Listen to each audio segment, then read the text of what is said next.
Bonjour et bienvenue à la deuxième partie de la séance d'information pour les appels bienveillants au Centre d'action bénévole du Grand Châteauguay.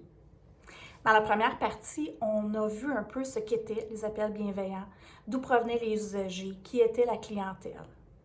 Maintenant, on va voir un outil de travail qui va vous suivre tout au long de votre tâche de bénévolat.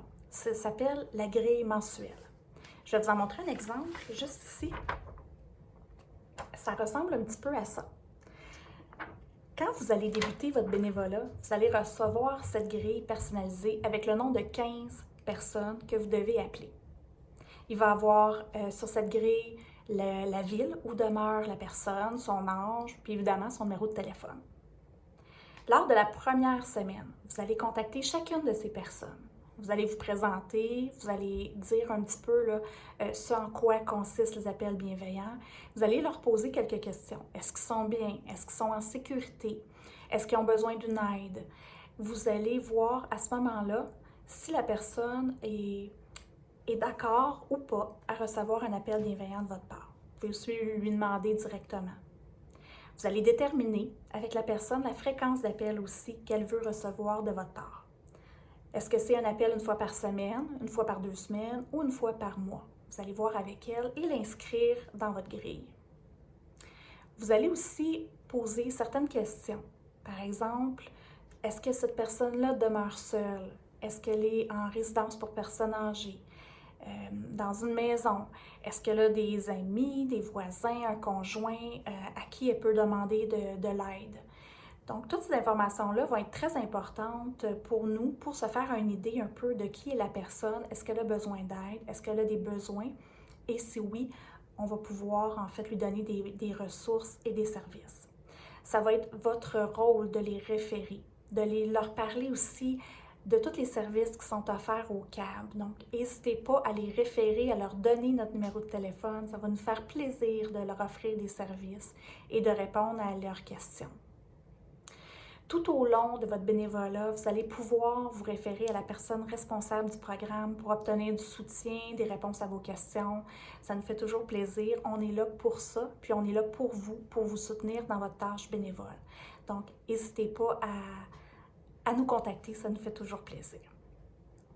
Dans la même grille, vous allez voir qu'il y a les semaines inscrites 1 à 4, ici en bleu, comme ça. Et vous allez écrire pour chacune des semaines le nombre de minutes que vous avez parlé avec une personne. À la fin du mois, on comptabilise le total de vos minutes d'appel bienveillant et c'est cette donnée-là qui va être importante d'avoir pour le responsable du programme pour justement justifier les services, pour obtenir aussi des subventions salariales, les bailleurs de fonds, les instances gouvernementales.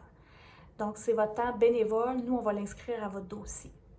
C'est pourquoi, à la fin de chaque mois, vous allez devoir transmettre cette grille-là au responsable du programme.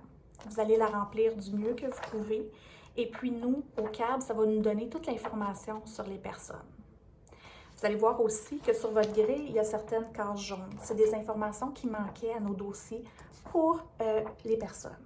Donc, si jamais vous avez l'information, vous pouvez l'inscrire dans les cases jaunes.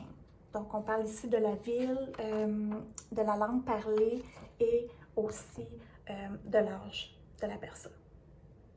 Donc voilà, cette grille-là va vous suivre tout au long de votre parcours.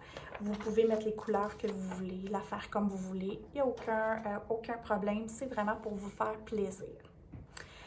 Dans un prochain courriel, vous allez recevoir beaucoup de documents intéressants. Vous allez connaître tous les services qui sont offerts au Centre d'action bénévole. Vous allez aussi avoir un bottin de ressources qui explique toutes les ressources et services disponibles sur le territoire du Grand Châteauguay. Donc, n'hésitez pas à référer des gens à ces services-là. Des fois, on ne connaît pas toutes les ressources du territoire, donc vous êtes une petite lumière pour les référer. Bien sûr, vous n'allez pas faire les démarches à leur place, mais vous allez leur donner les outils pour qu'ils puissent aller chercher des ressources au besoin. Voilà, en espérant que cette vidéo vous a plu, que cette formation a été intéressante pour vous. Sur ce, je vous souhaite un bon bénévolat.